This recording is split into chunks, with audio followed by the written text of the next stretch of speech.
अटक करा, अटक करा, अटक करा। तुम्हारे साथ है। अटक करो, अटक करो, अटक करो, अटक करो। नहीं चलेगी, नहीं चलेगी, नहीं चलेगी, दादागिरी नहीं चलेगी। राहुल गांधी संघर्ष, राहुल गांधी संघर्ष करो। हम तुम्हारे साथ है। राहुल गांधी संघर्ष करो। साथ है। अरे अटक करो, अटक करो। कांग्रेस पक्षाचा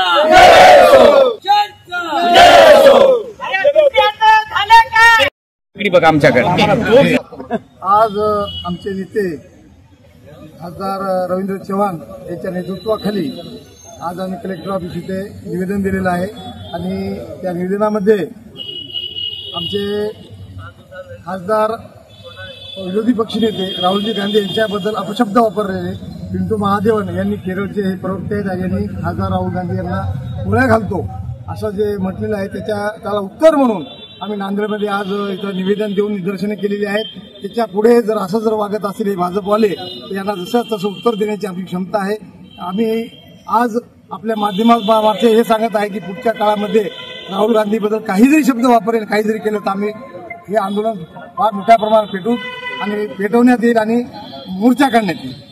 काल जे आपण टीव्हीवर डिबेट दरम्यान आपण बघितलेलं आहे, भारतालाच नव्हे तर संपूर्ण जगानं ही डिबेट बघितलेली आहे। त्याच्यामध्ये केरळमध्ये भाजपचे प्रवक्ते पिंटू महादेवन नामक त्यांनी त्या डिबेटमध्ये असं सांगितलंय की राहुल गांधीला आम्ही गोळ्या घालू।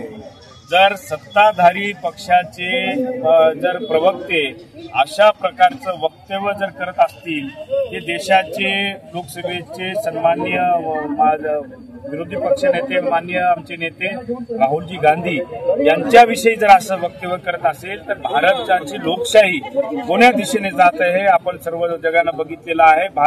भाजपची वरचीवर जी दडपशाही आहे, नेत्याविषयीची बोलण्याची भाषा आहे ती दादागिरीच्या दिशेने जाताना आपल्याला संपूर्ण बघायला मिळत आहे। कारण माननीय राहुलजी गांधी मागच्या 5-6 महिन्यामध्ये त्यांनी जे वोट चोरीचे प्रकरण संपूर्ण देशामध्ये बाहेर काढत आहेत, त्यामुळे मला वाटते की भाजपच्या पायाखालची जमीन सरकत आहे आणि लोकांमधली जी तीव्रता आहे भाजपप्रती वाढत आहे। म्हणून अशी वक्तव्य जाहीर करणे आणि आमच्या नेत्यांना अशी गोळ्या घालण्याची भाषा करणे हे खरं तर निषेधीय आहे।